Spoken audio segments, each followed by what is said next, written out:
Então, vamos falar sobre a inveja. De onde que nasceu tanta inveja neste mundo? Como o demônio trouxe a soberania da inveja para o homem? Então a gente vai entender primeiro a organização deste mundo, os princípios básicos que tangem a humanidade, a competição, a lei da sobrevivência, o darwinismo social, material. Então temos um mundo em que se destaca os mais fortes, sobrevive os mais fortes. Então existe uma competição natural para ser o melhor. E não é só em um lugar, é em todas as coisas. Então quem não for o melhor, perde. E para ser o melhor, é cansativo, é difícil, é preciso gastar tempo, é difícil estar no topo, tem que ter preparo, tem que ter diligência, tem que estar fazendo a coisa certa, tem que cuidar do sono, cuidar da vida espiritual, da vida material, tem que ter saúde, tem que ter energia. Então não é algo fácil. Os que ocupam os maiores cargos atraem para si setas. Então qualquer pessoa que se destaca na humanidade, espiritualmente acaba ganhando setas. Mas não só em espírito, porque as setas também são setas materiais. Por exemplo, se alguém for o melhor jogador do mundo, ele se torna referência. Então, no mundo competitivo, aquela pessoa, ela merece ser batida, tem que ser batida. E como a mídia é muito forte, os outros vão querer ter ele como parâmetro e também como adversário para poder superar. O mundo ensina a derrubar, a lutar contra os concorrentes para poder sobreviver, para ocupar seus lugares, para tomar os seus cargos. Então cada um vai fazer isso da sua maneira. Óbvio que quem é cristão vai ter desvantagem neste jogo material. Primeiro, porque cristão segue as regras. O cristão respeita as leis, os cristãos respeitam a lei de Deus, o cristão não vai trapacear, roubar, fazer o diabo a quatro. E segundo, porque ele não vai ter uma defesa por si próprio dos ataques e investidas do inimigo, que é totalmente desleal. Então, o cristão, neste mundo, ele é jogado às traças, entre aspas. Porém, nós conhecendo o mundo espiritual e como ele funciona, sabemos que a nossa defesa não vem de nós mesmos. Então, imagine um jogo de futebol em que um só dos lados pode tomar cartão. Se o outro time sabe dessa regra, ele vai tirar proveito e vai fazer mais marcação, mais faltas. Então vai ser mais exagerado. Então é assim que acontece com o cristão. Quem não está na igreja, além de querer derrubar quem está com as setas naturais espirituais, eles ainda vão usar o sistema em seu favor para se proteger, já porque o cristão se preocupa com a salvação, com os meios espirituais e acaba se tornando presa fácil nesse sistema. Então, as setas naturais são setas de classes sociais, patrimonial, cargo, poder, pessoas que têm maior publicidade, pessoas que são mais atraentes, o padrão de beleza que domina. As setas naturais, elas são manipuláveis, tanto por propaganda, por engenharia social, por cultura. Então a mídia tem poder e destaque sobre essas setas naturais, que se alteram com o tempo. E temos as setas espirituais, que vêm de pecados, atividades demoníacas, práticas religiosas. Essas são mais constantes no mundo, tanto no mundo físico quanto no mundo espiritual. Mas é óbvio que existem fatores que também modificam as setas espirituais. Mas o pecado nunca deixa de ser pecado. Então ele é mais fixo às coisas no mundo espiritual. Pois um aborto sempre será um aborto. Os crimes de prostituição sempre será prostituição. As leis de Deus são imutáveis, os 10 mandamentos. Então o pecado e a iniquidade são portais que abrem e atraem as setas espirituais. Então geralmente a gente falando de seta espiritual, obviamente estamos falando do mundo espiritual e dos demônios. E por mais que o demônio esteja presente no mundo espiritual, no geral ele tem o controle e também tem domínio sobre as setas naturais, pois ele é capaz de manipular e usá-las em seu favor.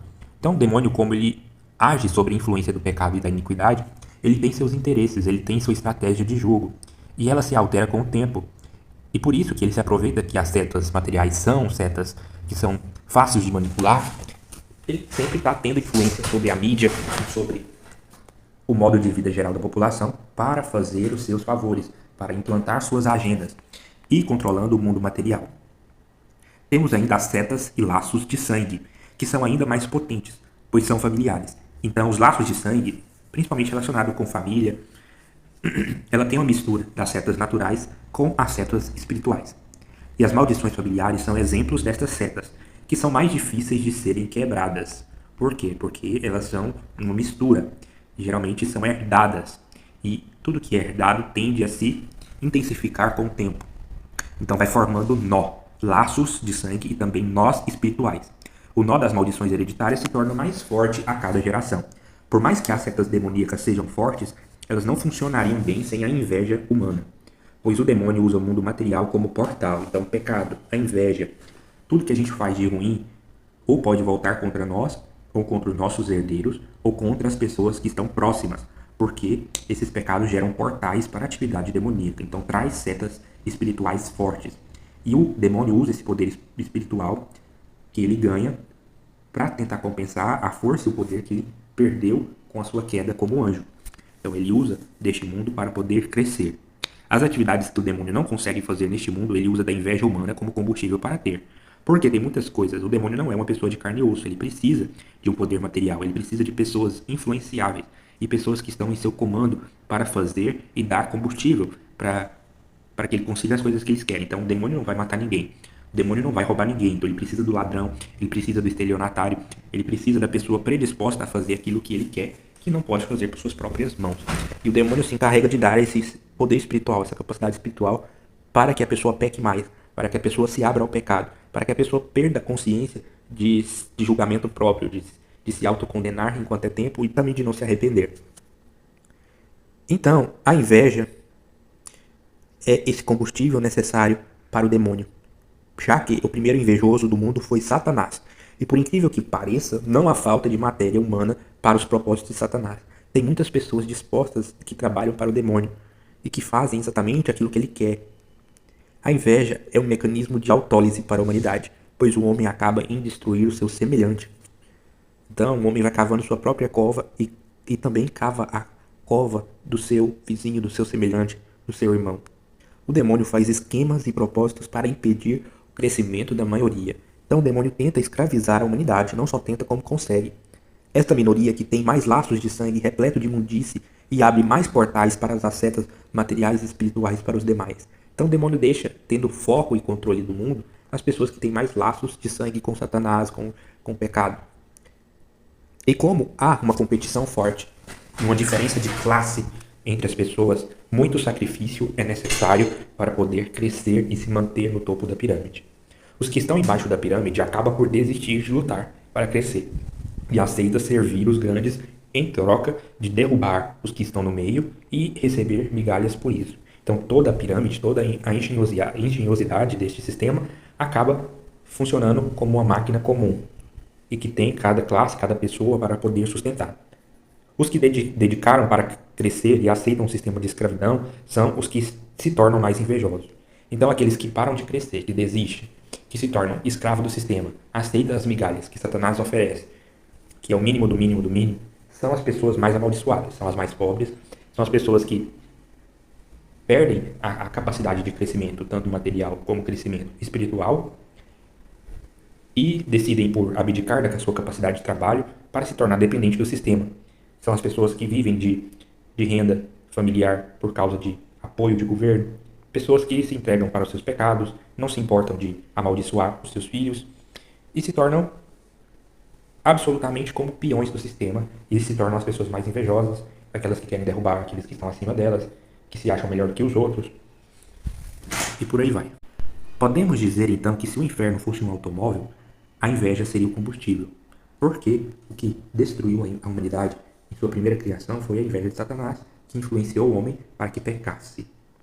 Também poderíamos dizer que a inveja é como uma faca de dois gumes, que sempre fere mais quem a tem. Então, a inveja tem a capacidade de destruir tanto quem tem, também como aquele que recebe a seta. Então, quem atira tanto quanto quem é acertado pela seta da inveja acaba por se ferir.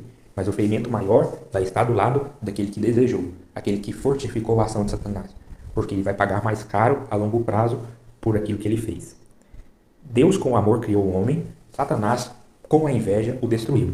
Então, por causa da inveja de Satanás em Adão e Eva, do amor de Deus, ele acabou por condenar o ser humano ao pecado original e a passar por esta vida e pela morte e suas consequências. O mundo hoje é repleto de inveja, pois o homem se assemelha mais a Satanás do que a Deus. Então, o afastamento do homem de Deus trouxe os princípios da inveja e fortificou na natureza humana a capacidade de se prostituir e tornar-se semelhante a Satanás, se tornar pessoas ruins e sem caráter. Por amor de Jesus, ele tenta restabelecer a graça e nos livrar da morte. Então, da mesma forma que fomos criados pelo amor de Deus, o amor de Deus também vem nos resgatar dessa condição que estamos dessa inveja louca que o mundo é, dos problemas mentais que se traz através do mundo espiritual e das invejas de pessoas que se tornaram totalmente tíbias, tanto em sua vida material como em sua vida espiritual.